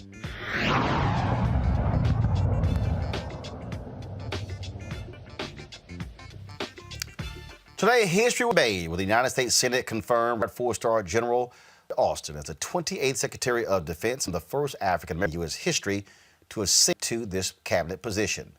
The newly appointed defense secretary was sworn in at the Pentagon at afternoon and will get to work immediately for the Biden administration. Of course, this is huge because there are a number of issues that are on his table that he has to deal with. And let's talk about with someone else what it's like to actually four armies as a four-star general, General Kip Ward. Glad to have you here, General Ward. First of all, before we talk about your longtime friend, Lloyd Austin, I certainly want to give you an opportunity to share your thoughts and reflections on Henry Hank Aaron. Well, Roland, thanks. It's great to be with you this evening and your followers. Hank Aaron's loss is something that we all mourn. He clearly was one of our national treasures, a national hero. I've known him all my life. Ironically, my dad was a baseball player in the Negro Sandlot Leagues in Baltimore. And so I grew up knowing Hank Aaron, and his loss is something that we all certainly feel deeply for all that he contributed to our society as a human being, clearly as a sports star, but more appropriately as a human being, a man who we all look to and admire. So he will be sorely missed, but we clearly treasure him for the legacy that he leaves, the example that he set, and all that he accomplished in paving the way for so many others who came behind him to be able to do what they do. So it's truly someone that I admire and love, and I will miss him. And I join the legions of others who mourn his death, but importantly, celebrate his life. Absolutely. Let's shift back to that story about General Austin becoming head of the Pentagon. There are very few black men, no black women, very few black men who've ever attained the rank of four-star general in the U.S. Army. You're one of those folks. There's only one right now, and there are 11 white men who are four-star generals, one African-American. How does it make you feel to see the first African-American Secretary of Defense? Roland, it's a feeling that candidly can't describe. Never would I have imagined that this day would come. Certainly happy to have it here, to be here. But to know that these levels of our national defense structure are attainable is something that I'm so happy about, proud of, and the fact that we see Secretary Austin now being our Secretary of Defense, the second person in the chain of command behind our Commander-in-Chief, President Biden, in control, commanding, leading the defense forces of these great United States, is that I am absolutely proud of, and really causes me to know that indeed you work hard, you do what you do in a way that causes selfless service to be at the forefront of what you do. Taking care of people, understanding the mission and accomplishing it, and all for the good of someone other than yourself is what it's about. And I'm absolutely thrilled, ecstatic that Secretary Austin has attained rank as our first Black Secretary of Defense in the United States of America. Truly, truly, truly historic day. For people really don't understand. Just like we were talking about with Henry Hank Aaron, what he had to endure in the Negro Leagues coming into Major League Baseball, the racism that he had to contend with. I keep reminding people that, look, the military was desegregated by executive order in 1948.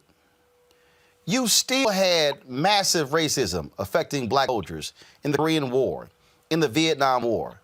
You get to the early 1970s, and you finally start seeing a true level of advancement, and you're still dealing with that. The fact that, again, here we are in 2021, and we're only talking about less than a dozen black four-star generals.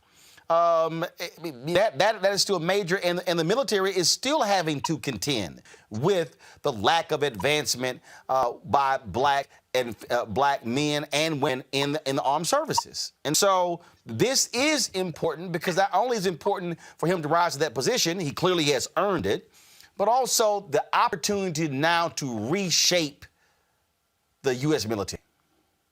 We are at a place in our society, in history, whereby the ills of our past, when it came to how black people and other minorities were treated in this country, being realized, understood by ever-increasing numbers.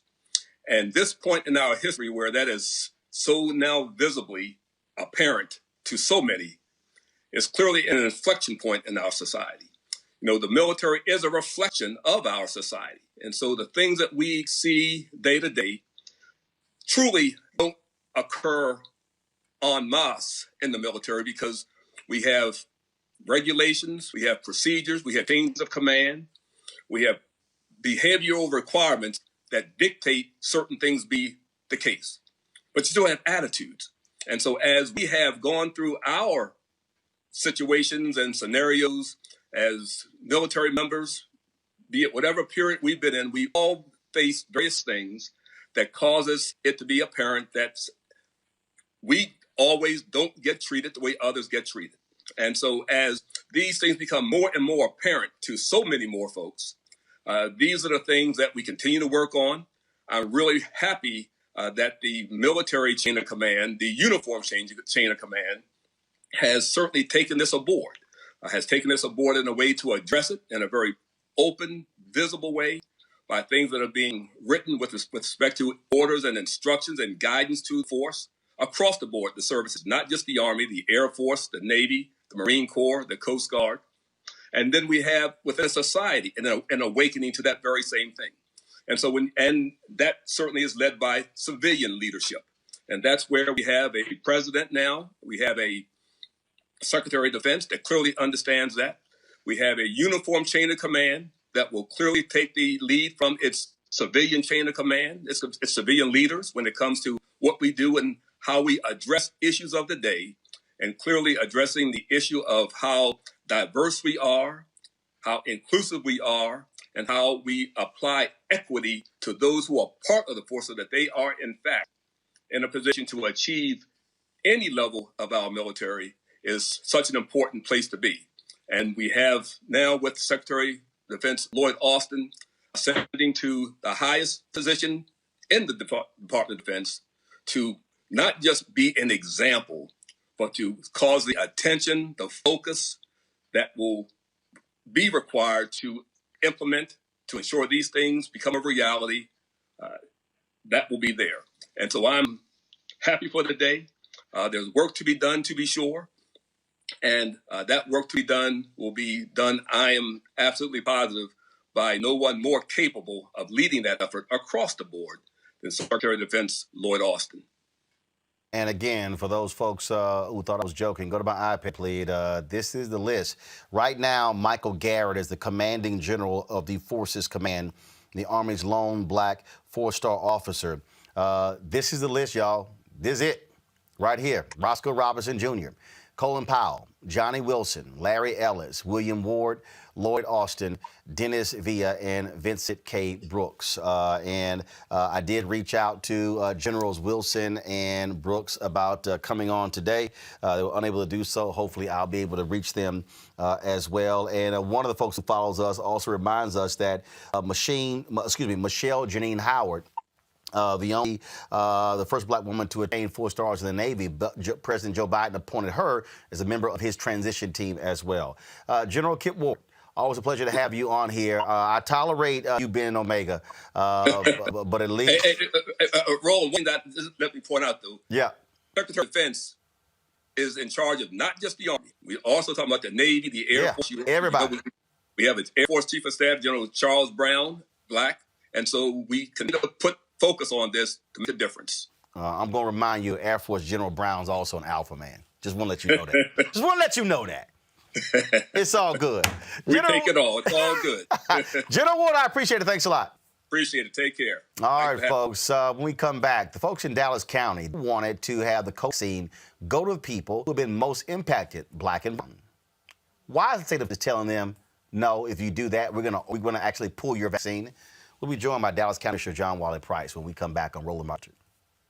So the King movement of 1955 is the first time in a very violent civilization, Western civilization, any sizable group of people started to work to change by insisting we can use nonviolence power to create the change.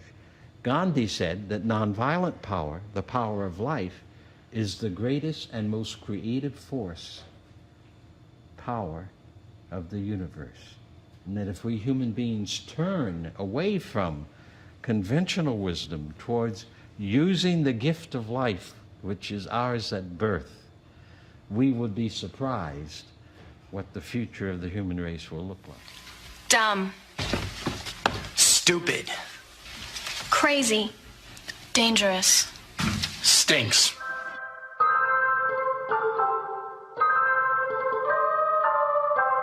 You are leading the way for the rest of this state. And we believe that this state is on the verge of shocking the entire country.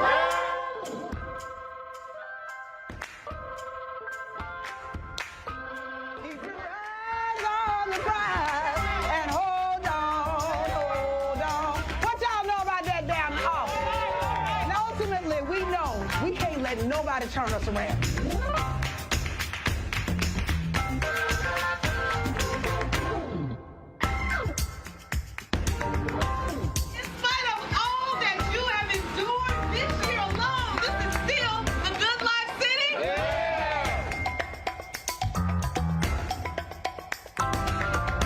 If it turns out that the Senate is hinging on one seat, and there's only one race left,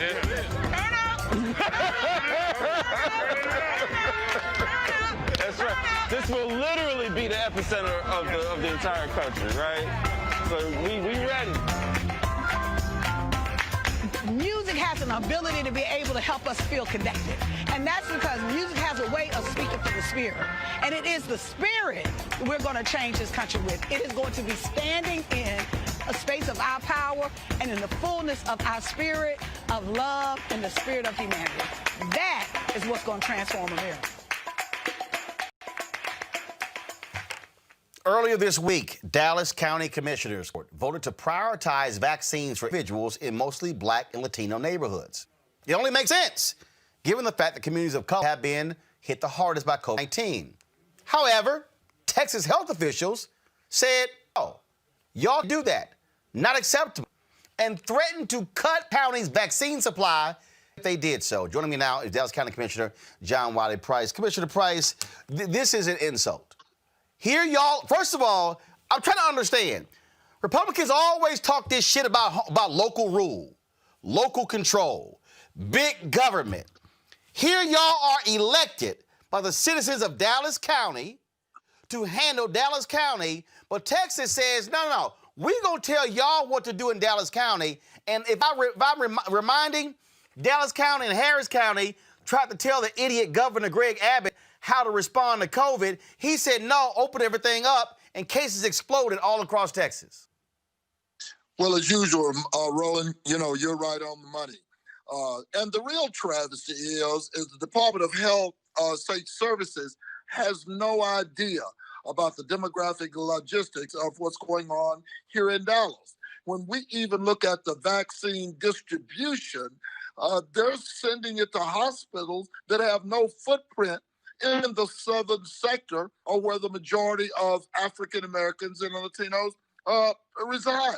And so, January 11th, the state opened up HUD. They told us to use the vulnerability index. That's what we did. And, and to add insult to injury, guess what? We did it, passed a court order. The next day, we got our hands spanked. And of course, the court caved. And guess what? Tarrant County, they're doing it now. Doing the same identical thing. The only difference is we put it in a court order to try to bring our judge into check. And the reason we had to do this is because the 1B tier says 65 and older. He decided on his own volition that he was going to do 75. When you look at the life expectancy index where African Americans are, and if you look at the community health needs assessment, which is nothing but the third leg of the Affordable Care Act that requires hospitals to not only have a plan, but implement a plan, the life expectancy for African Americans is 66 years old. If you started at 75, then you're leaving a lot of us out of the equation. In addition to that, that same community health needs assessment says African Americans live 23 years less than our Anglo counterparts, south of 30. Now, a lot of your listeners may not know what 30 is, but you do. And then it's like 30 is a divide. And so that's what we're find ourselves dealing with. And now they threaten it, and I was the one that said, okay, I don't borrow many things from the Republicans. My thing is, okay, come and take it.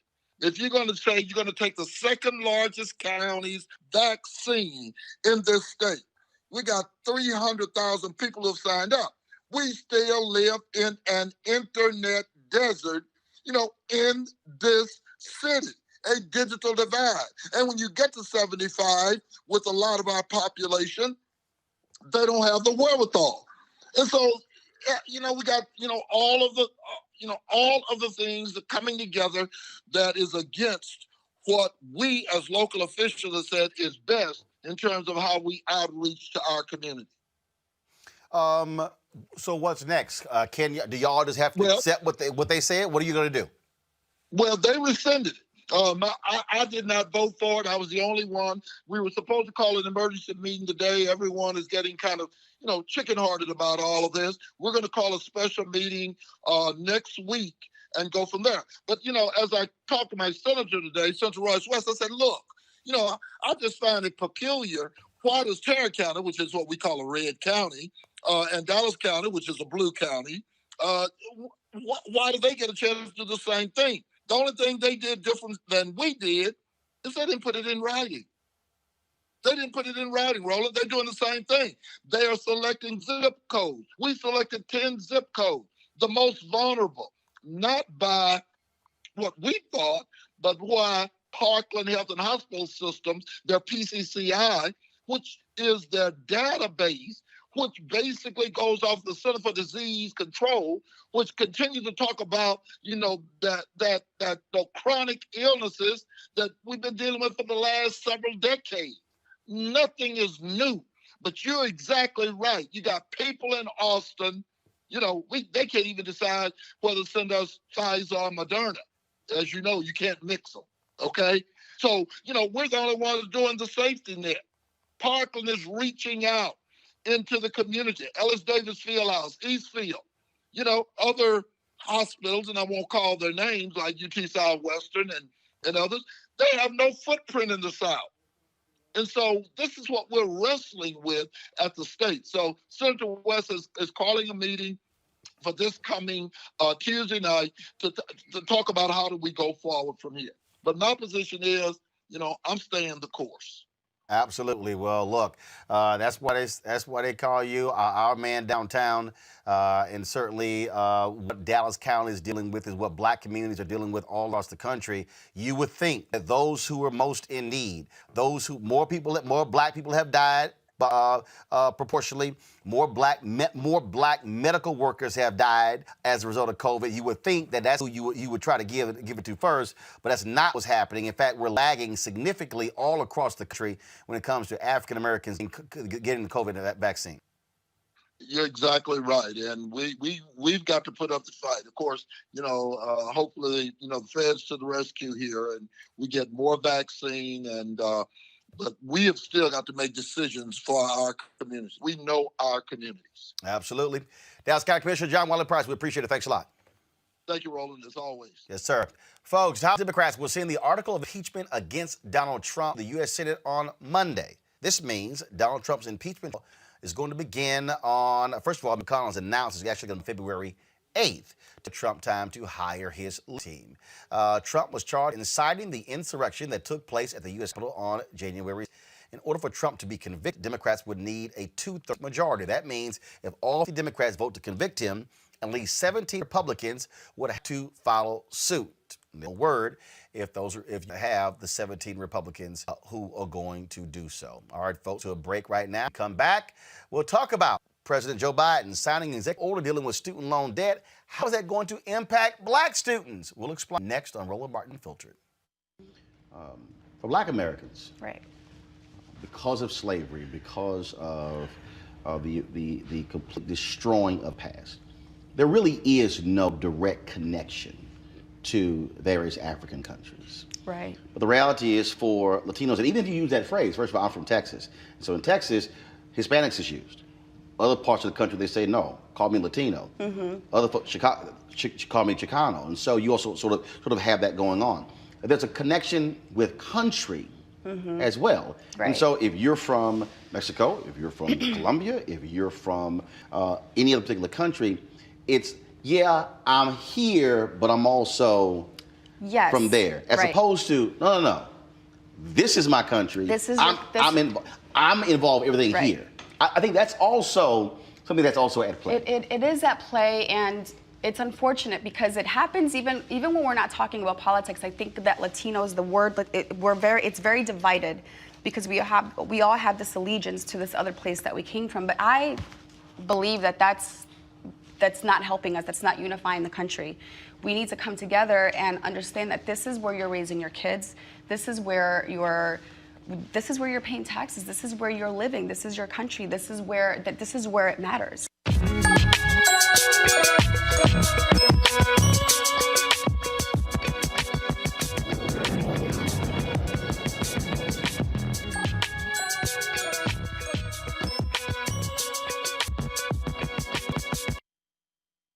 Has only deferred student loan payments on federal loans until October 1st. But even if he followed through with this student plan, what does it mean for black students? Student debt crisis has disproportionately impacted black borrowers and saddled with the most debt. Joining me now, Ashley Harrington. She is the Advocacy Director for the Center for Responsible Lending. Glad to have you on the show, Ashley. This executive order that he signed, what does it mean for black students? Explain to the people who are watching and listening. So it means that we do have a longer pause. So for most federal borrowers who had federally held loans, loans have been loan payments have been suspended and interest has been waived since March of last year. That has now been extended through the end of September. So those of us, so many people are struggling right now, unemployment, underemployment, health issues, all of that. So the pause has been extended to give people a little more breathing room. But what we really need, Roland, what black folk really need is student debt cancellation. And that is what we are hoping is the next step on Biden's path. And so what's the path to that particular process? Because what we're dealing with here, first of all, let's just be honest. You saw Betsy DeVos fighting that left and right. Will Congress have to act, or is this something that Biden can actually do through executive order? This is absolutely something that Biden can do by executive order. And we shouldn't have to wait on Congress. You're absolutely right. We've been waiting on Congress to do a lot of things for a long time, and they have a lot to do even right now to address this pandemic, to address all the other things going on in our society. So there is a mechanism. President Biden already has the authority under existing statute to cancel student debt. And so we are urging him to use that authority, take this step. There are very few bold steps that a president can do on his own without Congress, but this is one of them, and this will provide relief to so many people. It's an economic stimulus, and it's a racial equity move. It's a no-brainer. And absolutely. And so, then, of course, that has some people who are going, oh, I don't know, these executive orders that Biden, they have no impact on black people. I'm going, are you stupid? Because here's the other piece. When we talk about black student loan debt for students, we got to remember, black parents are signing, okay, those loan applications as well. When you talk about the Parent Plus loan, you have parents who are on the hook for thousands of dollars when it comes to student loan debt. So this directly impacts black people. And if you have student loan debt forgiveness, then that's also now an opportunity for the next generation now to have that debt wiped out. They now can build their lives without $20, $30, $40, $50, $100,000 hanging over their head. That's absolutely right. We have tens of thousands of dollars in student debt, and it's intergenerational. You're right. It's parents, it's students. You got grandparents who have debt. There are grandparents who are getting their Social Security garnished because of student debt. That is a very real thing, and it is a black folks problem. When we're talking about a student debt crisis, yes, everybody borrows, but black students borrow more, are more likely to borrow and to struggle more in repayment. And it's all because of systemic racism, the legacy of that, how we have been left out of wealth building opportunities for centuries. But it's now coming to bear in this $1.7 trillion crisis. You just look at the class of 2016, 85% of black students in that class, of the black graduates in that class, borrowed an average of almost $35K. It was 70% for the rest of the population, and they borrowed about $30K. And it takes us longer to pay off. We're more likely to default. We're more likely to not be making progress paying it down, and it impacts the rest of our lives. We can't buy houses. We can't start businesses. We can't save for retirement. It is truly impeding us from building wealth when it was supposed to be the ladder to wealth building and financial security. Ashley, what do you want the folks watching and listening to do to push this thing along? Call, email President Biden, email Vice President Harris, call your Congress folks as well. Let them know that you do need cancellation, that payment suspension is not enough, that absolutely we need this. It is of utmost concern. And that, yes, after that, we also need debt-free college. We need a path to never get in this situation again. But right now we have an unsustainable crisis on our hand, and it is burdening our community the most. Ashley Harrington, we surely appreciate it. Thanks a lot. Thank you. All right, folks. MLK FBI is a new documentary, folks, that, trust me, you want to watch, that deeply dissect FBI's corrupting relationship with the Reverend Dr. Martin Jr. It's directed by award-winning Sam Pollard, and it features interviews and activists and members of the FBI. The film received rave reviews at several festivals last year, uses declassified files and recently unveiled documents to tell the story of the FBI targeted and tortured Reverend Dr. Martin King Jr. and other civil rights activists. Watch. Violence is self-defeating. He who lives by the sword will perish by the sword. You know, when you construct a man as a great man, there's nothing almost more satisfying than also seeing him as the opposite. When the National Archives puts government documents up on the web, one has to confront them. Tapes from the hotel rooms, FBI reports, those are pieces of information that we shouldn't have. The FBI was most alarmed about King because of his success. He realized how sick this country was. We were trying to reveal the truth about segregation. J. Edgar Hoover is famous for saying that he feared the rise of a black messiah. The FBI says it's clear Martin Luther King Jr. is the most dangerous Negro in America, and we have to use every resource at our disposal to destroy him. J. Edgar Hoover was the head of the FBI for 48 years. The FBI's focus was collecting salacious sexual material of King with various girlfriends. Hoover had made the speech that Martin Luther King was the world's most notorious liar. Now, what am I going to do about Martin Luther King? Looks to me like he's too far gone. This was a way that they could bring down a very influential black civil rights leader and contain the movement. The FBI mailed the tape of Dr. King with other women to him and to Coretta with an advice that he should go kill himself. The greatness of America is the right to protest far right. Staying calm under fire is very hard when people are trying to kill you. Anybody who was to the left of mainstream in civil rights was deemed a subversive. They use surveillance in order to foment violence and break apart these organizations. They were running a surveillance state. This represents the darkest part of the Bureau's history.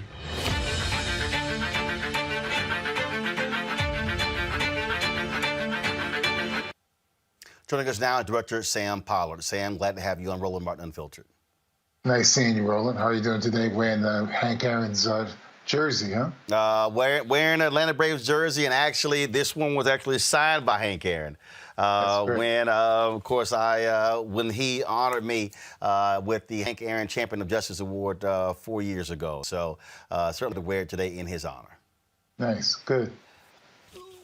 Put this in context for people who don't quite understand. J. Edgar Hoover and the FBI were a group of flat-out, undeniable thugs and criminals. Absolutely correct. Here they are, they're supposed to be the nation's police. And all of a sudden, when Dr. King comes on the scene in this powerful I Have a Dream speech, they're terrified that a black man leading this movement is going to change the status quo of America, America that was segregated. Black people were asking for, no longer they wanted to be second-class citizens. They wanted to be integrated. They wanted to be a part of America. That's why they felt he was a dangerous radical. So he went to Bobby Kennedy, who was Attorney General, and got Bobby Kennedy to sign off on wiretapping Dr. King and his associates, Clarence Jones, Andy Young, and others, hopefully to try to connect him with the Communist Party because of his relationship with this gentleman, Stanley Levinson. But when that didn't take hold, as they were listening to these tapes, they realized that Dr. King was having other relationships with other women other than his wife. And then all of a sudden, they grabbed onto that bone to try to really destroy and discredit Dr. King's reputation, going so far as to create a letter, supposedly from a black person, written by William Sullivan, one of Hoover's closest associates, basically telling King, we know who you are, we know how terrible you are, we know what you do, what you've done, and you should, you have a certain number of days and you know what to do, intimating they want him to commit suicide. And then on top of that, they created an audio tape that was supposedly Dr. King with another woman. And they sent this letter and this audio tape to Coretta Scott King. I mean, this was not legal, and this proves, that these guys were thugs. You talked to historian David Garrow in this, and yes, we did. There was a piece that he wrote that no American magazine or newspaper will publish, which was based upon these declassified documents that that were the written notes of alleged audio recordings of Dr. King. These tapes are going to be released in 2027, am I correct? That's correct. I have talked to people who were close to Bernice King and the King children, that they are greatly bothered by the release of these tapes. Garrow laid out and I read the piece where these notes detail women, it details names of women, addresses, it details prostitutes, it goes on and on and on. They even write down in these notes of a so-called hearing a woman allegedly being raped by a pastor out of Baltimore while King laughed. I was asked about that, and this is what I said. There ain't a damn thing I can trust from the FBI. Well, I completely agree. The FBI doctors' tapes, these tapes, and and they had a mission. They were there to destroy King. So anything they heard, they were able to alter that to fit their needs.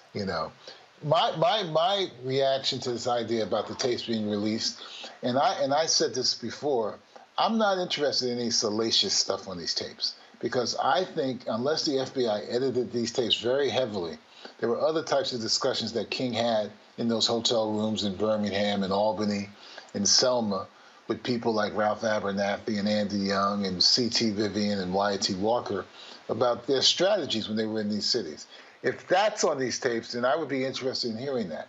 I'm not interested in hearing these salacious. But you know what's going to happen, Sam? And again, I've had people who have asked me, "Hey, Roland, what do you think about this?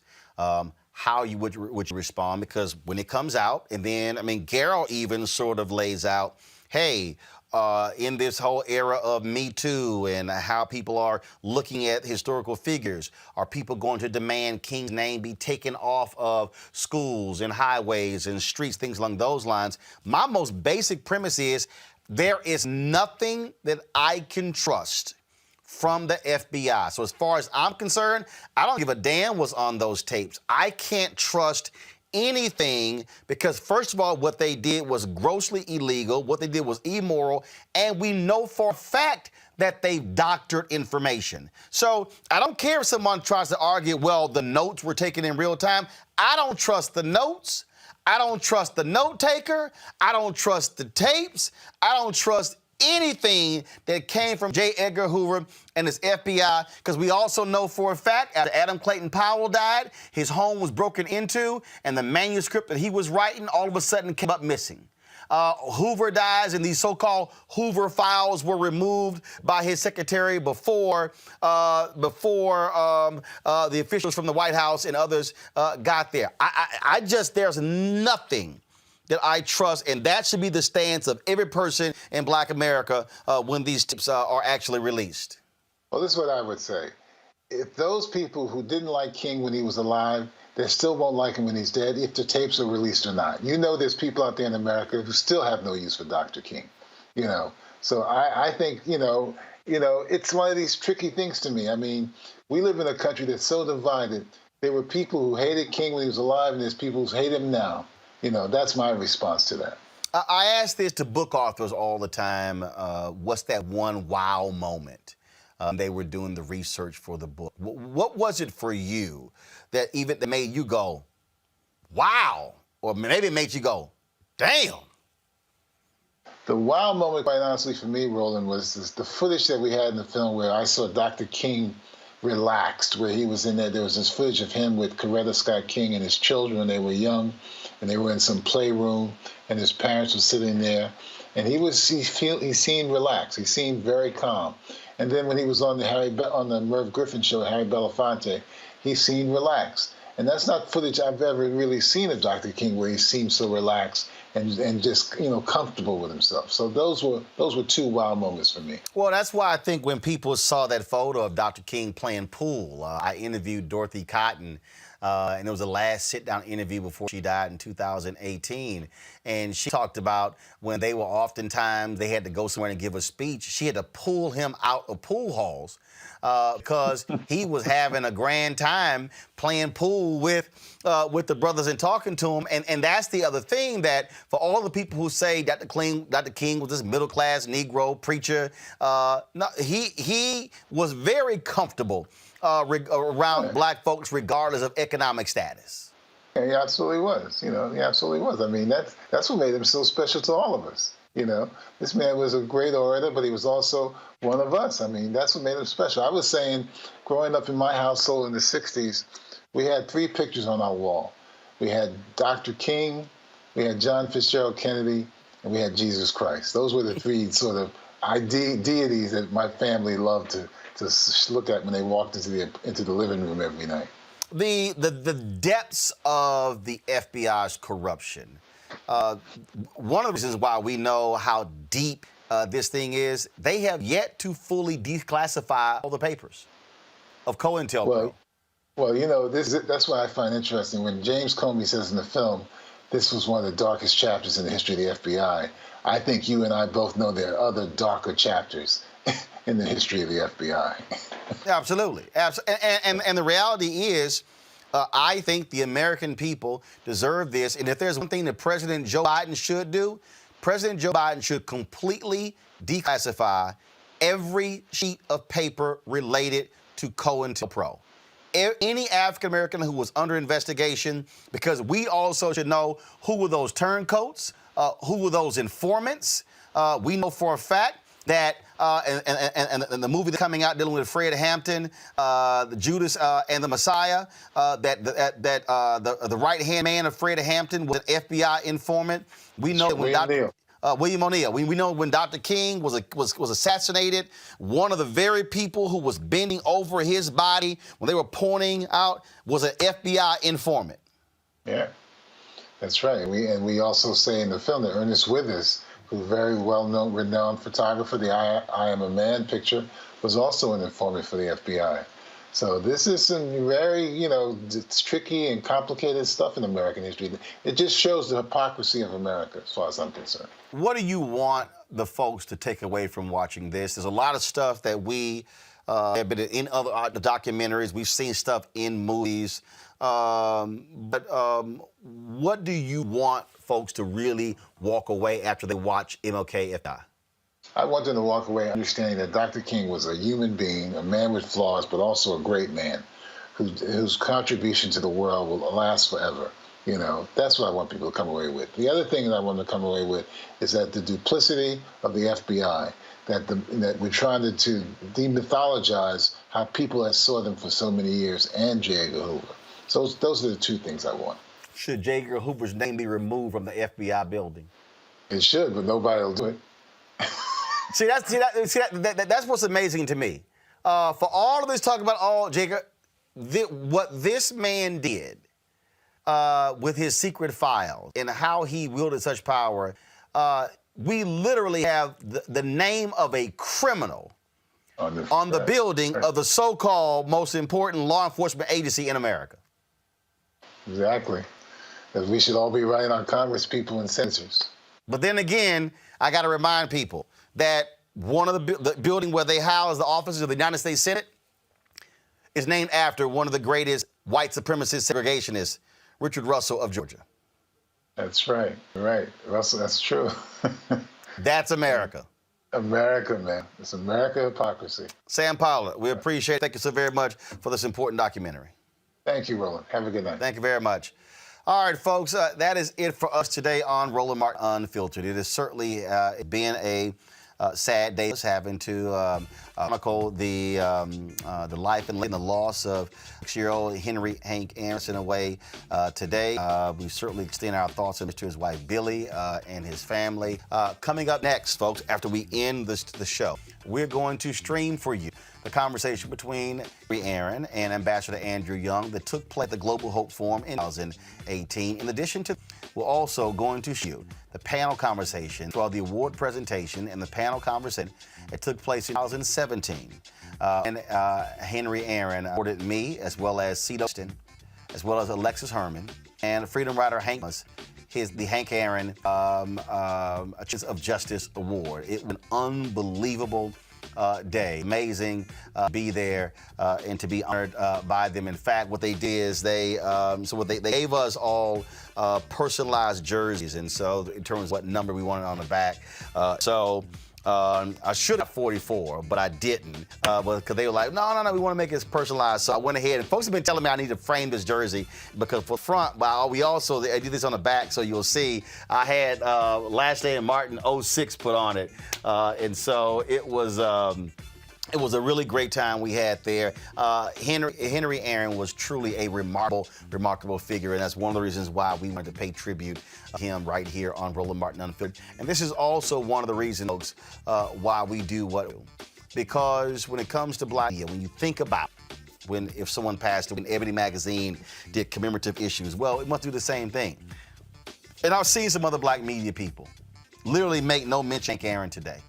In fact, I've seen some where they wrote there was nothing personal, nothing interesting. In fact, it could have been written, frankly, by any white organization. So I just think, bottom line, folks, when I look at why we do what we do, is because we have to give honor to our people. We must give them their flowers when they're living. We did that with Hank Aaron, and we want to be able to pay tribute to him. That's why we need you to support what we do here at Roland Martin Unfiltered by joining our Bring the Funk fan club. Y'all, ain't nobody else doing this. I'm watching MSNBC right now, paying tribute Aaron at the end of the show. They basically him a couple of minutes.